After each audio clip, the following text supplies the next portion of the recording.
బట్టి వందనాలు స్తోత్రాలు చెల్లిద్దాం. దేవుడు ఎంత గొప్ప ఆశీర్వాదాలతో మన జీవితాలకు దేవుని ఆశీర్వాదం ప్రతి నిమిషం, ప్రతి పూట, ప్రతి నిమిషం దేవుడు మనకు అనుగ్రహించి మనకు కావాల్సిన ప్రతి దాన్ని సమకూరుస్తుంది కదా. దేవుడికి మహిమ కలుగును గాక.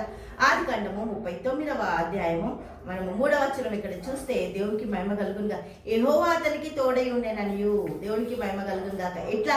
ఎట్లా అర్థమైంది? యెహోవా అతనికి తోడై ఉండేననియు అని దేవునికి మహిమ కలుగును గాక. 39వ అధ్యాయం 1వ వచనం చూద్దాం.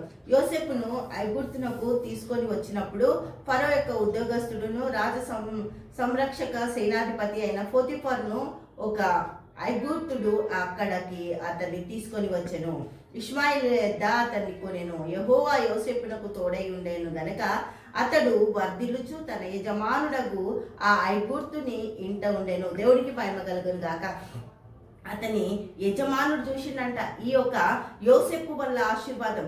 యెహోవా అతనికి తోడై ఉండేననియు అతడు చేసినదంతే అతని చేతిలో యెహోవా సఫలం చేశానని అతని యజమానుడు చూసినప్పుడు దేవునికి మహిమ కలుగును గాక. నువ్వు చేయడానికి పూనుకున్న ప్రతి పనిలో ఆయనే నీ తోడు, ఆయన ఆశీర్వాదం, ఆయనే సమస్తం చేయడానికి. నువ్వు ఎప్పుడైతే దేవుడి కొరకు నిలబడతావో, దేవుడి కొరకు నువ్వు పనిచేస్తావో, దేవుడు నీ కొరకు పనిచేస్తాడు. నీ ఆశీర్వాదాన్ని ఆ ప్రజల ముందు చూపించడానికి దేవుడు గొప్ప కృపని అనుగ్రహిస్తాడు. యోసేపును దీవించి ఆశీర్వదించి ఆ యోసేపు ఏ పని చేస్తే దాన్ని బ్లెస్ చేస్తున్నట. అది ఎవరు చూస్తుండ్రు?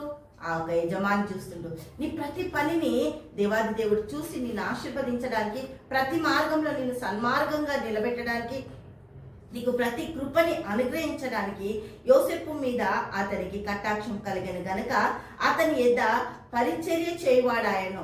మరియు అతడు తన ఇంటి మీద విచారణకర్తగా అతనిని నియమించి తనకు కలిగినదంతా అతని చేతికి నమ్మకస్తుడు. దేవునికి స్తోత్రం. దేవుని ఆశీర్వాదంతో పాటు యోసేపుకు నమ్మకత్వం ఉందంట. నమ్మకస్తుడుగా నిలబడ్డాడు పోతిఫర్ ఇంట్లో. అందుకే దేవాది దేవుడు యోసేపును అంత చక్కగా నీ నమ్మకము నిన్ను ఆశీర్వదిస్తాడు. నీ నమ్మకము దేవుడు నిన్ను ఒక మంచి వ్యక్తిగా నిలబెట్టడానికి. నమ్మకత్వం దేవుడికి చాలా ఇష్టం. నమ్మకస్తులను ఎన్నుకుంటాడంట. యథార్థవంతులను దేవుడు అందరినీ స్థిరపరుస్తాడంట. ఆయన కనుదృష్టి వెతుకుతుందంట. ఎవరు నమ్మకస్తులు, ఎవరు యథార్థపరులు, ఎవరు నీతిమంతులు, ఎవరు నా కొరకు పనిచేస్తారు, ఎవరు నా కొరకు నిలబడతారు, ఎవరు న్యాయంగా పనిచేస్తారని వెతుకుతాడంట. ఆయన కనుదృష్టి ఆశీర్వాదం ఇవ్వడానికి. దేవుని యొక్క ఆశీర్వాదాలు నీకు, నీ కుటుంబానికి వర్ధిల్లేటట్టు దేవుడు ఇచ్చునుగాక. ఆమేన్. తండ్రి సంఖ్య స్తోత్రం. గొప్పది అద్భుత ఆశ్చర్యకారాలు చేసిన తండ్రి బిడ్డల్ని దీవించి ఆశించి కృప చూపించి ధన్యత దయచేయండి. మహిమత నింపు అన్ని రంగాలు ఆశీర్వదించండి. యేసు నామంలో ప్రార్థిస్తున్నాము తండ్రి. ఆమేన్, ఆమేన్, ఆమేన్.